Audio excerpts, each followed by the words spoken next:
To start us off, Manchester United have agreed a deal in principle for Rasmus Hojlund. I know you don't like talking about players that are not officially yours yet, but what makes him a special player? What are his attributes that you like? So, as you said, I can't talk about players who are not under contract at Manchester United. So, if you want to make the question, first we have to finish something, and then after, then we can talk, you can set the question. But tell us about him as a player. You don't have to tell us about the deal. No, I can't talk about this player in this moment because I'm a long time in football and I know first we need signings, and so far we have to keep calm and let the professionals do their work. You talk about needing signings. You have got 2 of them over the line already. They're out here on pre-season tour, getting the chance to acclimatise. How important is it that the club have done their business quicker than your first pre-season? Yeah, I'm pleased with it because you see such a tour that's good for the team building and for new players. So to get into the team, to get knowledge about the values, about the standards, so in and off the pitch. And so it's very helpful and that the players are already there and they integrate in the team. Also to get the social connections. Football is a team sport, so you need the partnerships. And then in terms of a year on at Manchester United, how have you feel the players have adapted to you? What have you seen differently? Do you feel their intensity has improved? A year on, what's your reflections? I think the levels all across increased immense, and that was necessary. But still, we are not there where we want to be, and we have to raise the bar. So we have to go to next levels. And then just to finish off, what in this last year have you picked up from English football? Oh, you learn always, and I think English football also every time evolves. And I think you see nowadays the league is stronger and stronger. When you compare it with 3-4 years ago, it's definitely the case because all the strong players get attracted to the Premier League. All the best managers got attracted to the Premier League. So every time it develops and it progressed, and it's really a challenge. And really looking forward again to go in the season and to get the challenge. Do you think Manchester United that you inherited was the one you expected? Was there anything that you didn't think you were going to encounter that you did encounter last year? Oh, there are always surprises, but again, sometimes positive surprises and negative surprises. And as a manager, you have to deal with it, and you need it managed in the situation, and you have to act in the actuality. I mean, it felt as though the first few months of your time was dominated by Cristiano Ronaldo. It feels as though the first few months of this season might be dominated by Harry Maguire. I know you've spoken about him a lot. How do you go about keeping him as part of the group, making him positive on the group? Because he's obviously got vast experience and knowledge of English football and Manchester United and the international game. I don't see it like that, but you can have that impression. That's your choice. But not last year, not this year. We are building. We are building a project. We want to win trophies, and so we have to invest in the way of play. We have to invest in the team, and our focus is not on one player. You said you've still got a way to go. How far do you think you've got to go when you consider that you played Manchester City in the final game of your season and you know what they did? They are obviously the standard to aim for. How far have you got to go? Yeah, I think last season proved we can beat any opponent, and we proved in the season and that we don't have to fear any opponent, but also it proved we can't do it on consistency base. So that is the step we have to make. If you want to go forward, we have to be more consistent.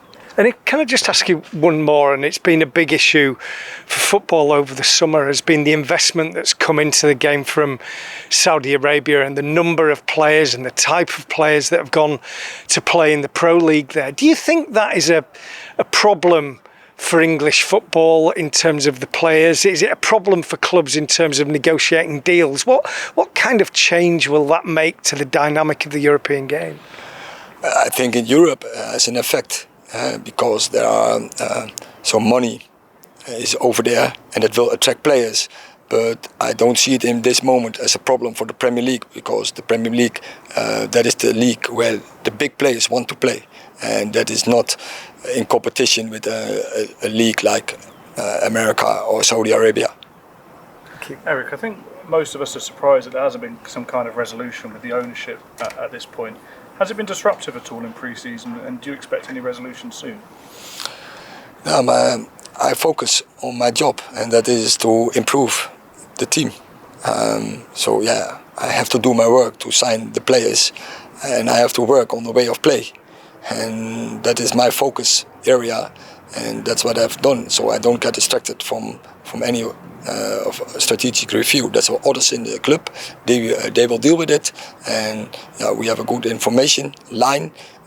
So we're sharing the information, so I know where I am, and I can focus on my job. I was going to say, is that information line directly to the Glazers? Does it go through Richard Arnold? How does that information, do you get it? Most of the times it's going over Richard Arnold or John Murtaugh.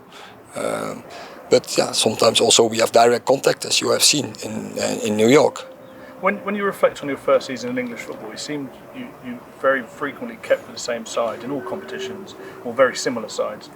Given the way perhaps there was a lack of legs towards the end of the season, has your approach changed, maybe with the options, more confidence in your players, or am I just totally wrong?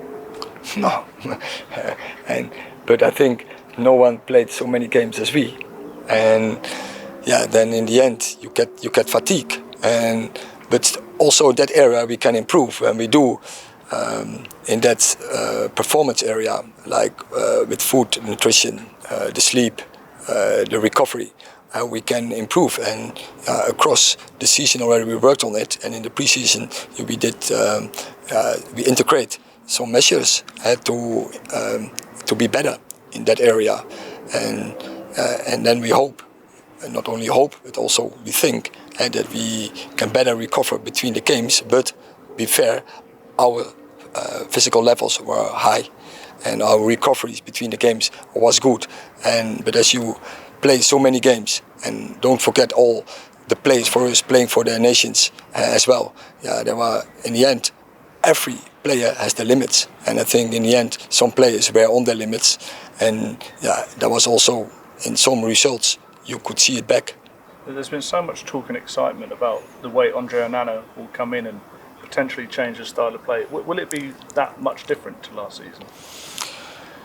It's a different profile of a keeper, and so something will change here in our game. As in, he seems to be a lot higher up the field, out of possession, things like that, short passes out the back. Anything else we can expect from him? Because he seems to be able to do everything. Yeah, that's why we want to sign him. And he's a great goalkeeper, and he will help us. And I know you don't want to talk about a particular striker coming in, but you spoke the other day about the need for more goals. And do you believe this team has got a lot more in them that can support whoever does come in? I think so. Also, we raised the bar already last season, and we were more dominant, and we create many chances. And I'm convinced we will finish, and we will net more goals. Finally, from me, do you have a squad now that is more fitting of an Erik Ten Hag squad in terms of numbers, in terms of profile? Is this the way that an Erik Ten Hag squad would look? No, I wouldn't call it an Erik Ten Hag squad. It's about the demands in top football, and there we have to find the players, or we have to increase the levels from the players who are there. And I think many players improved during last season, and my expectation is we can make another step, that we increase the levels of the individuals. Could I just ask you one more question? We're talking about strikers. Do you know when we are likely to get a decision on Mason Greenwood? Because it seems to have stretched on a long time, and it hangs over the club and nobody knows what's happening.